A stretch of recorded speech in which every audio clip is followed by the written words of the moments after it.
Marsyanda ini luar biasa loh. Setiap tahun pasti ada beritanya keluar di mana-mana. Gitu ya. Dan saya selalu ngikutin kalau Marsyanda punya berita tuh saya selalu ngikutin. Cuman yang terakhir tuh ya, ini jujur Marsyanda jujur. Yang terakhir masalah tentang ayah kan keluar nih ya. Tadinya saya pikir kamu nggak akan nemuin. Nggak akan nemuin papa maksudnya. Nggak akan nemuin papa tadi. Oke. Tadinya saya pikir begitu. Terus Kenapa bisa gitu? Karena saya pikir kamu udah terlalu banyak masalah, terus kalau kamu nemuin pasti disamperin wartawan lagi, akhirnya kamu harus jawabin wartawan lagi dan sebagainya, pasti capek banget. Udah banyak ya selama ini. Nah, ternyata lu temuin juga. Ternyata diaturnya begitu ya. Dan ditanya wartawan juga, Mas? Iya. Tanya wartawan juga? Yes. Nggak capek? Enggak.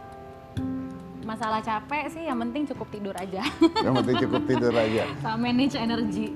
Oke. Nah, sekarang Marsyandanya ada di samping saya. Kita mau bicara tentang kedekatannya sebenarnya. Jadi kan pasti, karena Marsyanda ternyata dengan terbuka hatinya menghampiri papa ya, menghampiri papa. Dan itu masuk ke apa namanya media-media sebagainya, dan Marsyanda di situ terlihat sekali mengakui papanya biarpun bagaimanapun. And I salute you for that. Jadi kita akan bicara berdua. This is Marsyanda.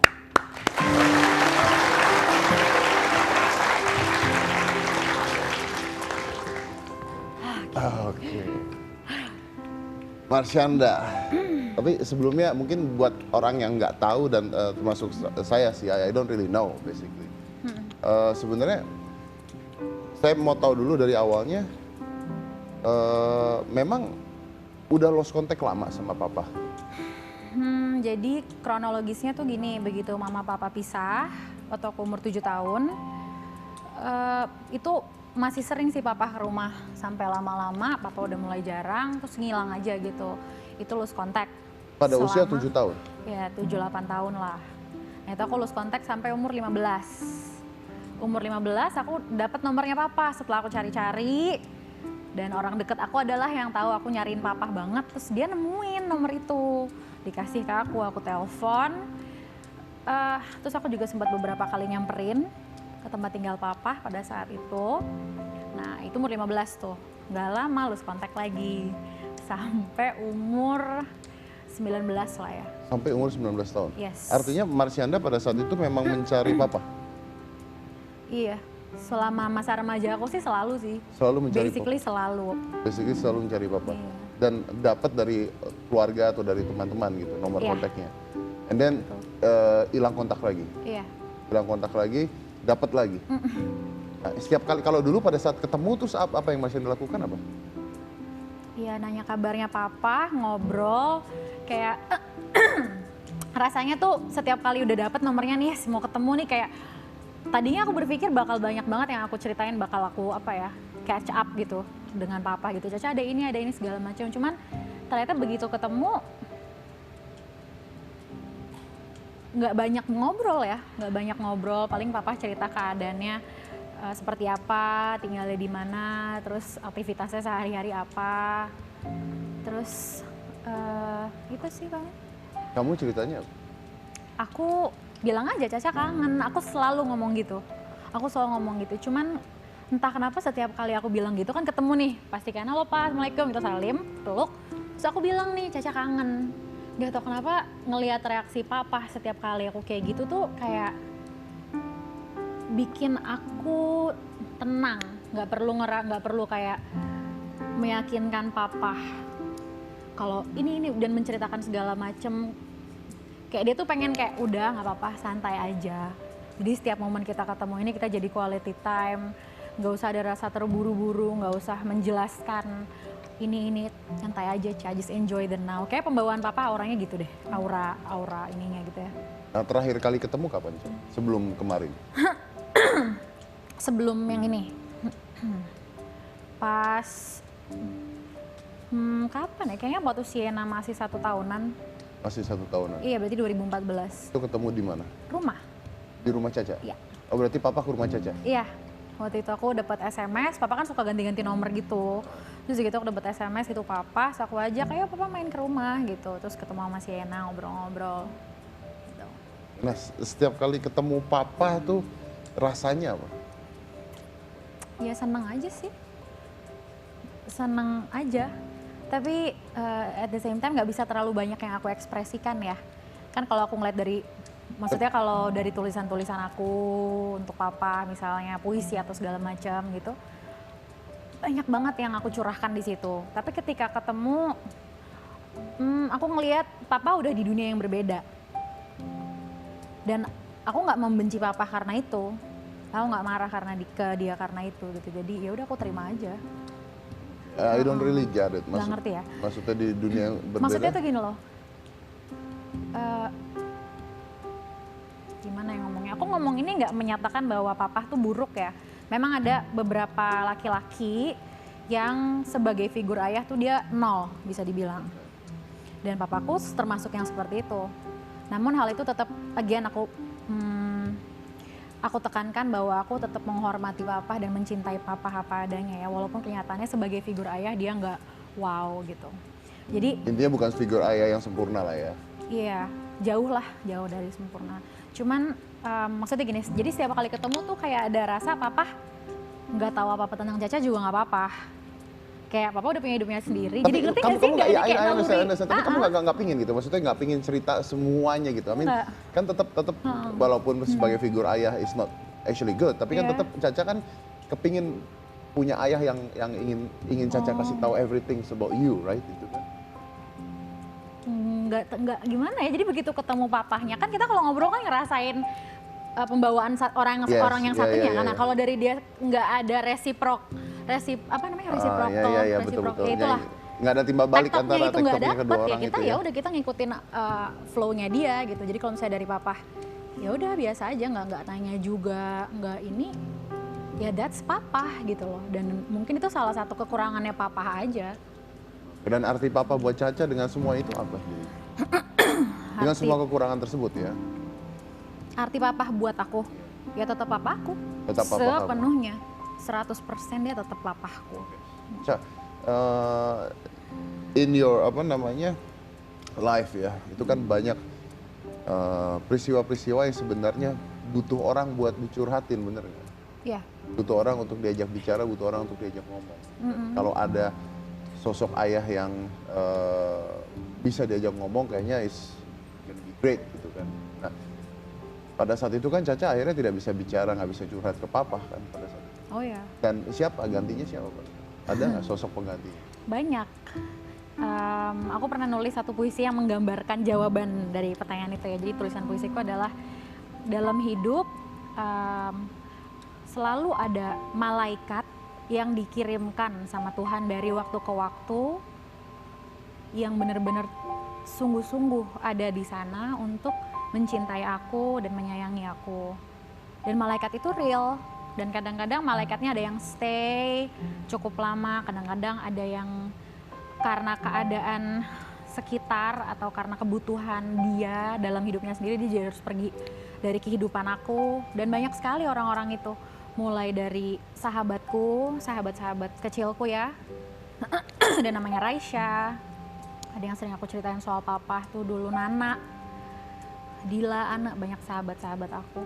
Ada juga orang yang at the moment menjadi pacar aku, ada juga yang dia adalah mantan manajerku zaman waktu aku SMA, mantan asistenku, ada juga yang aku sangat deket banget sama dia, Mbak Murni, Kak Salmon, itu dulu di manajemen aku deket banget dari hati ke hati sama mereka. Jadi orang-orang ini tuh berasal dari bukan kalangan ya, maksudnya berbeda-beda gitu hubungannya sama aku, tapi mereka lah yang jadi tempat aku curhat dan banyak memberi pengaruh positif sama aku gitu. Tapi pernah nggak merasa bahwa kalau ada ayah yang lebih baik, mungkin your life gonna be easier? Dulu sih selalu mikir gitu, sampai aku pokoknya dari aku mulai 15 ya, aku inget banget SMA. Aku inget banget satu malam aku nulis gitu, aku lagi ada masalah lah gitu di rumah, so aku nulis aja gitu, kayak aku baru bisa ngerasain kayak kok bisa sih papa naruh semua beban ini ke kita, ke aku, yang aku tulis itu. Terus you just left like that. Terus sampai gitu, kayak gitu sampai umur 20, sampai umur 19 lah. Dan itu selesainya punya perasaan gak terima itu ya, punya perasaan marah itu selesainya karena aku ngobrol dengan orang-orang yang capable lah untuk bantu aku gitu, orang-orang yang mereka punya background psikolog. Jadi mengarahkan aku tuh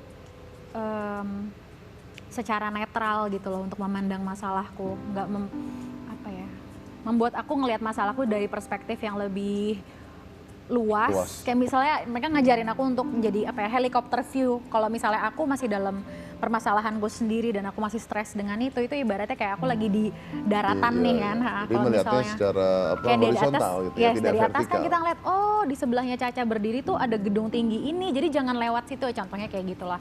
Dengan cerita sama orang-orang yang punya kapasitas yang ini buat bantu aku ya lebih sehat dan lebih membangun lah aku cara ngelihat hubunganku dengan papa.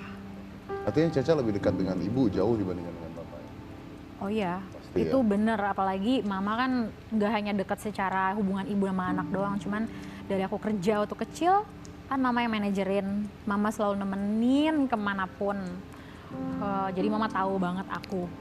Tapi kalau masalah sifat, enggak deng, mama juga banyak sih sifat yang menurun ke aku, tapi dari papa juga ada gitu. Kayak bagian fun, warm, nyantai, itu kayak aku dari papa deh. Suka make jokes gitu kayaknya ya, itu dari papa. Nah, Cak, terakhir kali ketemu papa kan pada saat berita di mana-mana tentang papanya Marsyanda di dinas panti sosial. Itu Caca dengar dari siapa?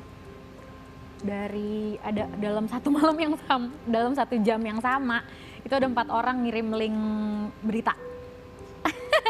Berita online, Papanya Marsyanda, seorang laki-laki pengemis mengaku ayahnya Marsyanda ditemukan oleh dinas sosial.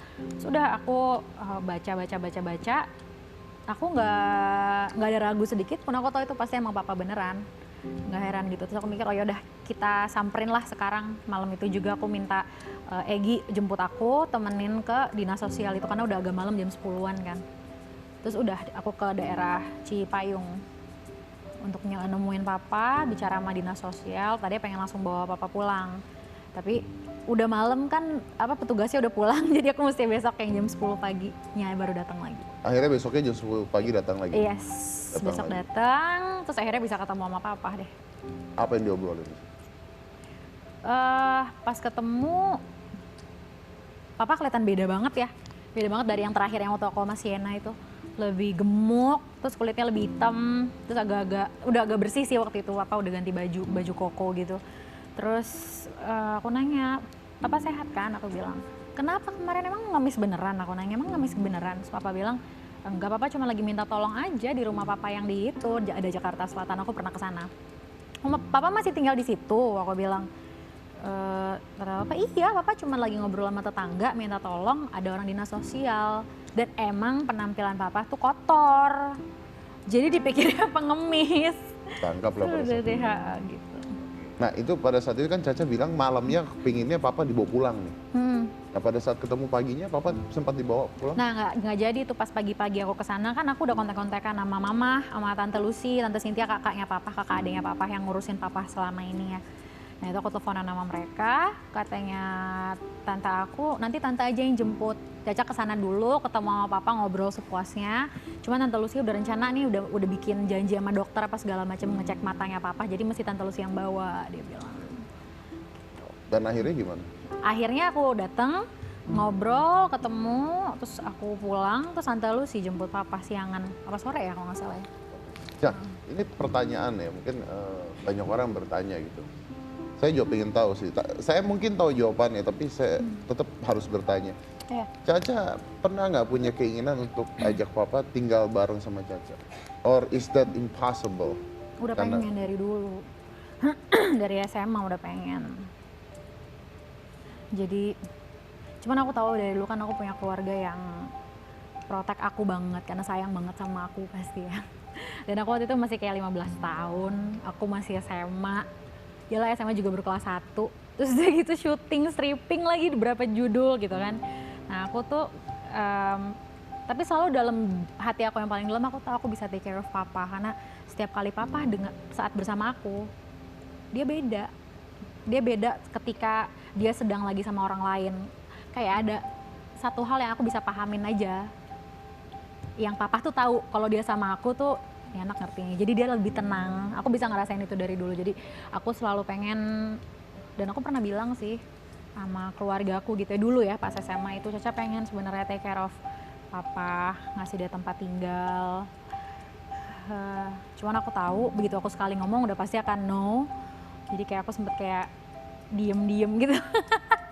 Diem-diem nanya-nanya gitu sama teman-temanku, kalau mau ngasih tempat tinggal, terus kan aku kan dulu kan masih dikasih uang jajan ya, jadi walaupun aku syuting aku nggak kayak gue pegang uang gue sendiri, nggak sama sekali. Kayak jajanan normal anak sekolah, megang kartu kredit aja pas sudah kuliah gitu kan. Jadi aku dengan uang yang minim aku nanya gitu ke teman, gimana, ada nggak sih caranya ya ngasih tempat tinggal ke orang, tapi kalau kosan kan mahal ya, bisa kayak berapa juta, ada nggak sih yang kayak rumah susun atau apa, gue nggak ngerti, please kasih tahu, mungkin kayak 500.000 sebulan gitu, ada nggak sih, gue pengen naruh bokap gue di situ kayak gitu. Terus gitu. Tapi nggak kesampaian, nggak pernah kesampaian karena nggak memungkinkan, susah gitu kalau mikirinnya sendiri doang ya. Oke, tapi pada saat ini kan memungkinkan, kenapa tidak? Nah itu dia. Iya benar, sekarang aku udah dewasa, aku udah bisa mandiri. Dan dengan kejadian ini sebenarnya tuh agak-agak challenging loh buat aku sebenarnya kejadian sekarang. Challengingnya tuh dalam arti wajar banget jadi aku, apalagi nama aku kan yang terbawa di media gitu, dan orang-orang taunya ya Caca, bukannya Tante Lucy, bukannya Tante Cynthia, tapi Caca. Dan akan pasti tuh gini, ibaratnya tuh otomatis kalau aku mau langsung udah ya Oma, Opa, Tante Lucy, Caca yang sekarang mau take over papa. Dan aku bisa push itu dan aku pernah coba itu. Cuman mereka kan yang selama ini udah take care of papa bertahun-tahun kan. Nah kali ini aku belajar untuk step back a little bit aja nih, untuk menghormatin posisi mereka sebagai orang-orang yang tiap hari ngelihat papa, ngurusin papa tuh bener-bener kayak apa, mereka tahu. Jadi kalau mereka bilang kita masih bisa take care of papa, kita mungkin mereka juga care, nggak mau aku pusing atau apa gitu. Jadi mereka selalu masih mencoba meyakinkan aku agar mereka aja yang ngurus papa, dan toh kalau aku mau ketemu, mau tahu perkembangan papa bisa kapanpun. Oke, baik. Itu pemirsa yang ada di rumah yang mau tanya pertanyaan tentang Marsyanda, ke Marsyanda boleh, kita akan mensortir pertanyaannya pastinya ya. Di Twitter dengan hashtag HP Tanya Caca, HP Tanya Caca. Nanti saya akan bacakan pertanyaannya, pertanyaan yang menurut saya layak untuk dipertanyakan ke Caca pastinya. Yang mana-mana tetap di Hitam Putih.